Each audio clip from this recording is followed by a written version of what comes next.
Agro के मेहमानों से होगी मुलाकात, अमन के पैगाम और सलामती की सौगात।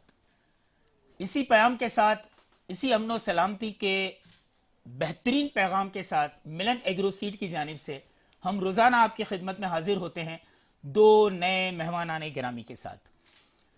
मुख्तलिफ शोबे जिंदगी से ताल्लुक रखने वाले वो लोग जिन्हें आप लोग नहीं जानते, नहीं पहचानते, और उनसे उनकी जिंदगी के मुतल्लिक, उनके रोज़ व शब की मसरूफियात के मुतल्लिक हम बात करते हैं। हमने अपनी पिछली नशरियात में, जिसमें हमारा मौजूद गुफ्तगू था औरत का इस्लामी मुआशरे में मकाम, उसमें मैंने एक बात कही थी कि औरत की अजमत को तराजू में न तोलो, औरत तो हर दौर में अनमोल रही है। बेशक हव्वा ना होती तो आदम की तख्लीक अधूरी थी। जिस तरह आज हमारा मौजूद गुफ्तगू है उम्मुल मोमिनीन हजरत आयशा सिद्दीक़ा रज़ी अल्लाह ताला अन्हा, उनके बारे में भी बात चलती रहेगी। मैं सबसे पहले बिला ताखीर हमारे दरमियान मौजूद दोनों ऐसी औरतों से आपका तारुफ करवाऊंगा जो अपने अपने शोबाए ज़िंदगी में बेहतरीन खिदमत सर अंजाम दे रही हैं और साबित कर रही हैं कि औरत दौर जदीद में मर्दों से किसी तरह कम या कमतर नहीं, बल्कि उसके शाना बशाना चलते हुए हकीकतन उसकी निस्फ बेहतर कहलाने की अहल है, काबिल है। मेरे साथ मौजूद हैं सबसे पहले, आपका ताल्लुक जिस चीज से है, बस मैं क्या कहूं इस बात को कि इन्होंने पहली बार ये नारा लगाया कि औरत बनेगी जमींदार। ये एक बहुत मुनफरिद थीम थी, बहुत बेहतरीन थीम थी। आपका ताल्लुक जामिन बिल्डर से है, आप जामिन बिल्डर की एमडी हैं और आपका नाम है सरवत नसीम शाह। कैसी हैं मैडम आप? अस्सलाम वालेकुम। वालेकुम अस्सलाम। खुश आमदीद मेरी और नूर फातिमा की जानिब से मिलन एग्रो के मेहमान सेगमेंट में। हमारे साथ दूसरी खातून जो मौजूद हैं, कहते हैं औरत के हाथ जैसा जायका किसी हाथ में नहीं होता। मेरी समझ में नहीं आया उस हाथ से मुराद ये हाथ है या ये हाथ है, लेकिन ये एक मुअम्मा है, पता नहीं लोग क्या समझें। हमारे साथ मौजूद हैं एक बेहतरीन शेफ, आप सीईओ हैं लिटिल ट्रीट्स सारा की और सेलिब्रिटी शेफ हैं। कई निजी चैनल्स पे आपने इनको यकीनन देखा होगा। इसके अलावा होस्ट भी हैं, ऑर्गेनाइजर भी हैं, और इतनी कम उम्री में माशाल्लाह इनकी बेइंतहा खिदमात हैं। मैं सारा आपको दिल की गहराइयों से खुशामदीद कहता हूं। अस्सलाम वालेकुम। कैसी हैं आप? कैसी हैं आप दोनों? आज हमारा भी ये पहला प्रोग्राम है जिसमें दो खवातीन आई हैं, तो ये हमारी भी ट्रांसमिशन में एक ये अहम तरीन पहलू और बात है। और मैं चाहूंगा कि आपसे सवालात का आगाज करें। बिल्कुल मैं मैडम सरवत नसीम साहिबा की तरफ आऊंगी। और जैसे कि हमारे होस्ट ने बताया कि आपने एक नारा लगाया है कि अब औरत बनेगी जमींदार, मैं पूछना चाहूंगी कि इसके पीछे का बैकग्राउंड क्या था, क्या मकसद था जिसके तहत आपने ये नारा लगाया? जी बिल्कुल, मैं ज़रूर ये सबसे आपके नाज़रीन से शेयर करना चाहूँगी। सबसे पहले तो आप लोगों ने जो माशाल्लाह हज़रत आयशा सिद्दीक़ा का ये दिन मनाया है, मैं ये कहना चाहूँगी कि देखिए हमारी बचपन से जो हमारी किताबों में, हमारे फैमिलीज़ में जो परवरिश हो रही होती है, उसमें ये उम्महातुल मोमिनीन के चैप्टर्स, उनकी कहानियाँ, उनकी जो तालीमात हैं, इनको पढ़ के हम इंस्पायर हुए। और किस वक्त उनकी जो ये खुद मुख्तारी है, उनके जो कारनामे हैं, वो हमारे जहन नशीन हो गए और वो हमारी इंस्पिरेशन बन गए, हमें पता ही नहीं चला। आज मैं अगर अपनी लाइफ को, जैसे आप ये सवाल पूछ रही हैं और सोचूं कि मैं कहाँ से ये आइडिया आया, तो मेरे ख्याल में सबसे पीछे अगर जाऊं तो यही कहानियाँ, यही स्टोरीज़, ये वाक़यात कुरान शरीफ के ऐसे थे जिनसे ये इंस्पिरेशन मिली। हज़रत खदीजा, हज़रत आयशा और सारी उम्महातुल मोमिनीन जिन्होंने माशाल्लाह इतनी खिदमत इस्लाम की अपने मर्दों के शाना बशाना खड़ी रहीं, और उनकी जो इंस्पिरेशन थी वो तो सबसे पहली थी। इसके अलावा फिर एक सोशल एलिमेंट होता है। हमारे दौरे हाजिर और असर जदीद में बहुत सारे चैलेंजेस होते हैं, हम लोगों से मिलते रहते हैं, और हमारी एक सर्वे के मुताबिक ये चीज़ हाईलाइट हुई। मैंने ये काम शुरू किया था पर्सन्स विद डिसेबिलिटीज़ के लिए, क्योंकि मेरा काफ़ी ज़्यादा वहाँ पे काम रहता है बिना एजुकेशन फाउंडेशन में। तो बात ये थी कि वो लोग चाहते थे कि हम प्रॉपर्टी ख़रीदें, लेकिन वो प्रॉपर्टी उनकी रीच में नहीं थी। इसका बेसिक जो पर्पज़, जो रीज़न सामने आता था, वो ये था कि डाउन पेमेंट हमेशा बहुत ज़्यादा होती है, और वो कितनी भी कोशिश कर लें, वो डाउन पेमेंट को जोड़ नहीं पाते थे, उस अमाउंट को। और इसके बाद भी और काफ़ी बबल पेमेंट्स बीच में आती थी। तो रियल स्टेट का कुछ निज़ाम ही ऐसा है, कुछ डाउन पेमेंट्स और बबल पेमेंट्स में स्केड्यूल बनते हैं, और आमतौर पे ऐसा ही सिस्टम चल रहा होता है हर जगह पे। तो इसको थोड़ा सा मैंने गौर किया कि जो मेरे बस में है वो मैं कर दूं उनके लिए। तो हमने एक बहुत ही यूनिक किस्म का उनके लिए प्लान किया। और मुझे सबसे बड़ी बात ये थी कि जो भी पर्सन विद डिसेबिलिटीज से नाबीना अफराद थे, उन्होंने मुझे ये नहीं कहा आप हमें मुफ्त प्लॉट दे दें, आप हमें कोई 10% पे प्लॉट दे दें। उन्होंने कहा हम खरीदना चाहते हैं, हम खुद मुख्तारी से खरीदना चाहते हैं, लेकिन हमारे लिए एक्सेसिबल तो बनाए ना। हमारी जो सैलरीज होती हैं बहुत कम होती हैं, चाहे हम कितने भी ज़्यादा क्वालिफाइड हो जाएं, हमें सैलरीज बहुत कम मिलती हैं। तो हम उसमें से ही बचत करके कोई चीज़ लें तो कभी भी उतने नहीं बचा पाएंगे। तो इस मॉडल को समझते हुए, इसके ऊपर गौर करते हुए, मैंने फिर एक ऐसा मॉडल बनाया था। जब हमारा नया प्रोजेक्ट जामिन टाउन लॉन्च हुआ था, तो उसमें हमने एक CSR के तौर पे प्रोजेक्ट उनके लिए रखा था। फिर जब मार्च का महीना आया तो खवातीन के मुतालिक कुछ करना था। तो फिर वही बात होती है कि हर साल हम कोई कॉन्फ्रेंस में चले जाते हैं, सेमिनार्स में चले जाते हैं, अच्छी अच्छी बातें कर लेते हैं, नारे लगाते हैं। जैसे ही मार्च खत्म होता है वो जो स्पिरिट होती है वो खत्म हो जाती है। फिर वही रेगुलर जिंदगी शुरू हो जाती है। फिर जब मार्च आता है तो ये सब कुछ होता है। तो मैं चाहती कुछ मीनिंगफुल हो, कोई ऐसी चीज़ हो जिससे औरतों की ज़िंदगी में कोई बुनियादी फ़र्क आए, कोई डायनामिक और मीनिंगफुल चीज़ हो। तो उसके लिए मैंने कहा जो मेरा एरिया ऑफ इन्फ्लुएंस है उसके अंदर मैं कोई ख़ास चीज़ करूँ। तो हमने निसा ब्लॉक, एक डेडिकेटेड ब्लॉक लॉन्च किया जिसके अंदर कोई डाउन पेमेंट नहीं है, सारी फ्लैट पेमेंट्स। हमने इसके स्केड्यूल को इंक्रीज भी कर दिया, टाइम ड्यूरेशन को, और ख़वातीन के लिए इसको एक्सेसिबल बना दिया। इस तरह की जो भी फैमिली डाउन पेमेंट देकर नहीं ले पा रही थी इस वक्त, वो अगर अपनी बहन, बेटी, अम्मी या बहन के नाम पे अब प्लॉट लें तो वो फ़कत 15,000 रुपये माहाना देकर प्लॉट का, वो पूरा ख़ानदान प्लॉट का मालिक बन जाए। ज़बरदस्त, बहुत बहुत अच्छी बात कही आपने। और सारा यहाँ तशरीफ़ फरमा है। सारा से मैं पूछना चाहूँगा, बेटा आप बताएं, ये तो फील्ड औरतों के लिए बहुत अच्छी और उमूर खानादारी का एक अहम हिस्सा है कि वो खाने कितने जायकेदार बनाती है। हालांकि दुनिया में एक वर्ल्ड रेशो ये है कि ख़वातीन से बेहतर कुक जो हैं वो मर्द होते हैं, क्योंकि दुनिया के जितने बड़े ब्रांड्स और होटल्स हैं वहाँ जहाँ हम शौक से जाकर खाते हैं, वहाँ खाने जो है वो मर्दों के हाथ के होते हैं, तो उनके हाथ में भी जायका बहुत ज़्यादा होता है। मैंने अजराह मजाक शुरू में बात की थी, फील्ड अच्छी है, लेकिन आपका अपना तजर्बा देखें। घर में खाना बनाना एक अलग चीज़ होती है। कहते हैं घर की खातून जब अपने घर वालों के लिए खाना बनाती है तो दुनिया का कोई जायका उसका मुकाबला नहीं कर सकता, क्योंकि उस खाना बनाने में उसकी मोहब्बत, उसकी खुलूस, उसका प्यार शामिल होता है जब वो अपनों के लिए बना रही होती। तो दूसरों के लिए बनाना खाना, और इस तरह अपने मुख्तलिफ सेलिब्रिटीज़ शो में आप गई और वहाँ पर आपने ये निजी TV चैनल्स पे किए, कैसा रहा ये तजर्बा और आपको किन मुश्किलात का सामना करना पड़ा?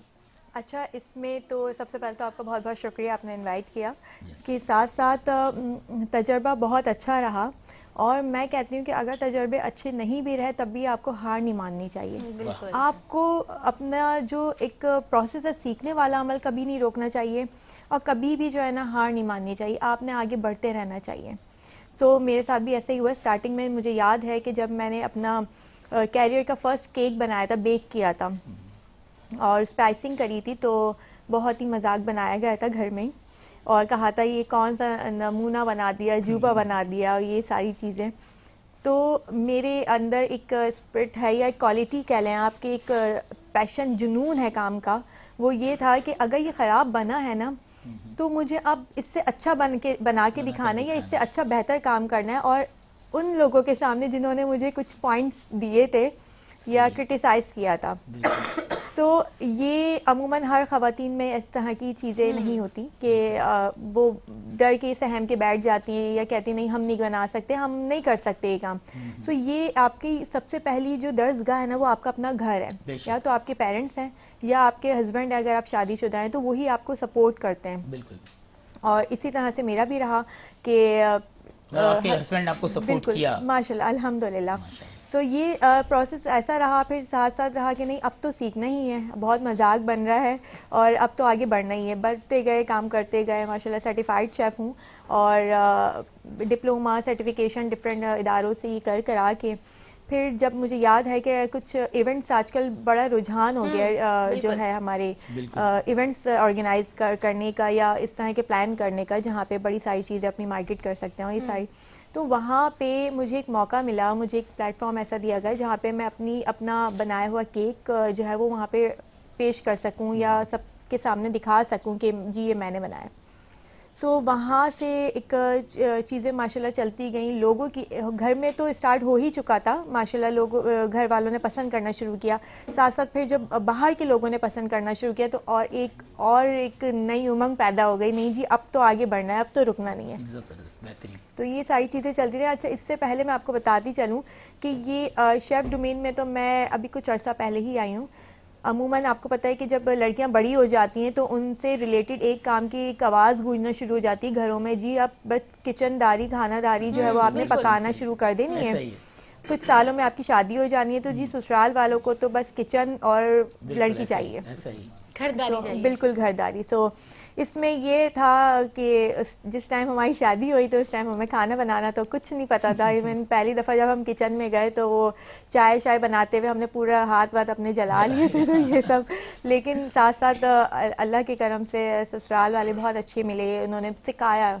तो मैं आज प्राउडली कह सकती हूँ कि मुझे मेरे पेरेंट्स से ज़्यादा मुझे ससुराल वालों ने बड़ा सिखाया और अच्छी तरबियत दी। तो ये चीज़ मैं बताती हूँ हर जगह, बतानी भी चाहिए कि आप किसी एक खातून के अगर आप सर पे हाथ रख देना, ये जो आपकी घर बेटी बनकर आई है किसी और की, तो उसकी नस्लें देखिए किस तरह से आगे मूव करती रहेंगी और वो आगे बढ़ती रहेंगी।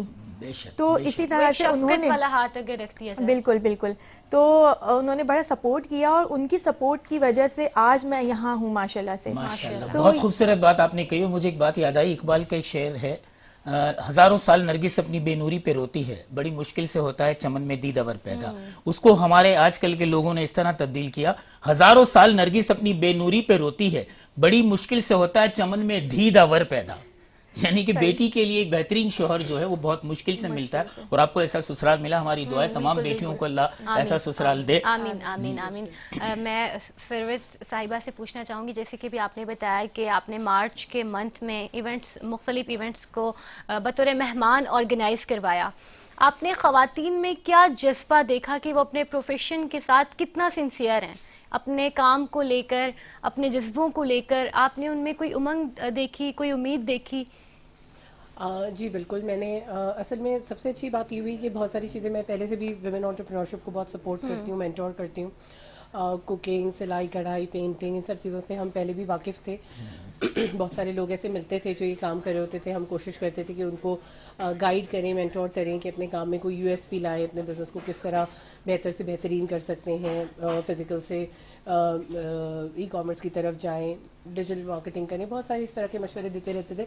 लेकिन इस दफ़ा मैंने देखा कि बहुत यूनिक टैलेंट्स लेकर ख़वातीन जो है वो मैदान में आई हैं, और जितने भी इवेंट्स हुए उनमें इतनी यूनिक चीज़ें, यानी इवन हैंडी क्राफ्ट्स हम देखते हैं बहुत सारी ख़वातीन बनाती हैं, लेकिन इतने यूनिक हैंडी क्राफ्ट्स हैं, जो सोप मेकिंग है, ऑयल्स हैं, फ्रेगरेंसेस हैं, स्किन केयर प्रोडक्ट्स हैं, जो कि हम ज़्यादातर ऐसे देखते थे कि या तो कमर्शियल बनती थी या बाहर की चीज़ें लोग यूज़ करते थे क्योंकि यहाँ अवेलेबल नहीं थी। इतनी क्रिएटिविटी और खूबसूरती के साथ यहाँ पे बन रही है कि वो उनका मुकाबला बिल्कुल इंटरनेशनली हो सकता है। तो ये चीज़ मुझे बहुत ज़्यादा इस चीज़ ने इंस्पायर किया, और मैं समझती हूँ कि औरत खुद मुख्तार इस तरह भी हो रही है कि वो नई चीज़ों को एक्सप्लोर कर रही है, और सिर्फ इसके लिए देखिए किसी एजुकेशन की या किसी डिग्री की या किसी बहुत ज़्यादा पैसे की इन चीज़ों की ज़रूरत नहीं, इसके लिए एक विल की ज़रूरत है। और इसके लिए मेरे ख्याल में जो प्रॉब्लम आता है वो औरत ही औरत की जो काट करती है वो ना करें, और सहेलियाँ, बहनें, आसपास के लोग जो भी हैं वो अगर ख़वातीन को सपोर्ट करें तो उनके छोटे छोटे ये जो हॉबीज़ हैं ये बहुत बड़े कारोबार में। बेहतरीन बात आपने कही। और सारा, मैं फिर आपकी तरफ आऊँगा। माशाल्लाह आपको अपने इस शोबे की वजह से बैरून मुल्क भी जाना पड़ा, सुना है दुबई फूड फेस्टिवल में भी आपने शिरकत की। तो एक तो आप मुख्तसरा हमें ये बताएं कि वहाँ क्या सीखने को मिला जो आपको फिर यहाँ बहुत काम आया, और एक आप ये नुस्खा भी बताएं, जैसा कि आपने बताया कि ससुराल वालों ने सपोर्ट किया, तो फिर आपने उमूर खानादारी को भी उतनी ही अहमियत दी, मतलब दो तरफा ताल्लुक के बगैर तो ये चीज़ मुमकिन नहीं है। थोड़ा सा इस बारे में कुछ बताएं। बिल्कुल, पहले तो मैं यही बताऊंगी कि देखें, कहते हैं ना टिट फॉर टैट, ताली दोनों हाथ से बजती है। सो हमारा भी इनपुट रहा वहाँ पे, और वहाँ पे उनका भी ये था कि सपोर्ट करना, सिखाना, सिखाया उन्होंने, हमने सीखा ऐसे ही। और जब हमने सीखा तो हमने करके भी दिखाया उनके सामने। तो ये अमल तो घर से ही शुरू हो गया था, घर के साथ साथ जो है वो चलता रहा माशाल्लाह से। साथ साथ जब इस डोमेन में परफेक्शन आती गई और सीखते गए तो एक चाहत और बढ़ जाती है और सीखने की। अभी इससे अच्छा और सीखना है, इससे अच्छा और करना है, कुछ और अच्छा तो करना है। इस तरह से वो डिफरेंट कॉम्पिटिशन्स होते गए कुकिंग से रिलेटेड, उसमें पार्टिसिपेशन करते गए, उसमें विन करते गए माशाल्लाह से। सो ये आगे चलता रहा। फिर बहुत सारे जब आप हाईलाइट होना शुरू होते हैं तो बहुत सारे ब्रांड्स होते हैं जो कि आपको कहते हैं जी हमारे साथ काम करें, हमारे साथ काम करें। तो इसी तरह से अल्लाह ताला का करम रहा और बहुत सारे ब्रांड की तवज्जो से जो वो हम दुबई गल्फ फूड में गए, वहाँ पे सीखने को वहाँ से बहुत अच्छी चीज़ें मिली, बहुत बहुत। आप पॉजिटिव है ना, आप पॉजिटिव जो है वाइब्स लेकर आते हैं, आप पॉजिटिव चीज़ें ढूंढते हैं। आप अगर आपके माइंड में है कि हमने सीख कर ही आना है, लर्निंग के गर्ज से आप जा रहे हैं, तो वो ही चीज़ आप लेकर आएंगे। तो वहाँ बहुत सारे ममालिक से जो है कंट्रीज से लोग आए हुए थे और तमाम जो है वो इसी शोबे से ताल्लुक़ रखते थे। वहाँ ऑनलाइन जो है वो ये होता था कि वो सिखाया जा रहा होता था, वर्कशॉप्स होती थी। फिर यहाँ से जब उन्होंने देखा पैशन कुछ कंपनीज़ ने, तो वहाँ पे मेरी वर्कशॉप्स जी रखी गई। वहाँ पे हमें भी सीखने को मौका मिला और हमने सिखाया भी लोगों को। तो एक बहुत ज़बरदस्त रहा ये। वो डॉक्टर यूनुस भट्ट अपनी किताब में लिखते हैं कि बीवी अच्छी हो तो घर जन्नत बन जाता है और अच्छी ना हो तो घर वाला तो जन्नती बन ही जाता है। लेकिन हकीकत यह है कि हमारे दौर में ऐसी खवातीन से मिलकर उनसे गुफ्तगू करके हमें अंदाजा होता है कि ऐसी खवातीन मौजूद हैं जो न सिर्फ अपने घर को जन्नत बना रही हैं बल्कि खिदमत खल्क के शोबों में अपना अपना बेहतरीन किरदार अदा कर रही हैं। को भी जन्नत जी की तो तरह बहुत बना चाहता रही है नूर फातिमा कि हम इनसे बहुत तवील गुफ्तगू करें, ये सेगमेंट ख़त्म ना हो, लेकिन हमारी वो टाइम लिमिट होती है और हम उस टाइम लिमिट से बाहर नहीं निकल सकते। बिल्कुल ऐसा ही है। हम बहुत ही ज़्यादा ममनून और मशकूर हैं आप दोनों के कि आप लोगों ने अपने कीमती वक्त से वक्त निकाला और हमारी इस ट्रांसमिशन में आए। बहुत खूबसूरत बातें आप लोगों से जानी, बहुत कुछ सीखने का मौका मिला। वो जैसे कि आपने जो आज औरतों के बारे में बताया, बेशक औरत को खुद मुख्तार होना चाहिए। जब वो अपने अंदर कुछ रखने की एक उमंग रखेगी, उसको होगा कि मुझे कुछ करना है, तो फिर वो कुछ भी कर सकती है। उसको सपोर्ट मिल जाए, अगर पेरेंट्स की, अगर वो अपनी फैमिली के साथ है तो पेरेंट्स की सपोर्ट मिल जाए, अगर ससुराल में आ गई है तो फिर हस्बैंड की, ससुराल वालों की सपोर्ट मिल जाए। जब ससुराल वाले सपोर्ट करें तो फिर उस लड़की का भी काम है कि वो भी उसी तरह का रिटर्न दे जिस तरह से मोहब्बत का वो आप लोगों के साथ मामला कर रहे हैं।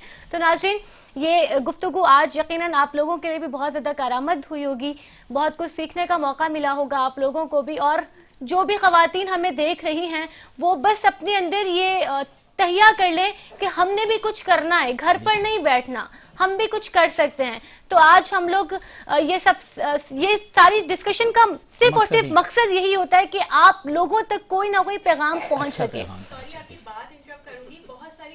ये सोचते हैं कि हम बाहर नहीं निकल सकते, आप ये काम घर पे बैठ के ही कर सकते हैं। घर पे बैठ बहुत के सारे कर काम तो ऐसे वसाइल हैं इतने हैं कि आप घर पे ऑनलाइन बैठ वर्क के कर बहुत सकते ज्यादा हैं। हो बिल्कुल गया, ऐसे ही बिल्कुल है। ऐसा ही है। बहुत ज्यादा शुक्रिया आप दोनों का ही कि आप लोग यहाँ पर आए। नाज़रीन किराम, गुफ्तगू का सिलसिला जारी रहेगा और इसके बाद जो हमारा सेगमेंट है वो मेरा तो बहुत ही ज्यादा फेवरेट सेगमेंट है। आज देखते हैं कि उस सेगमेंट में क्या होने वाला है। तो आप लोग कहीं मत जाइएगा, देखते रहिए अनवार रमजान की खुसूसी सहारी नशरियात।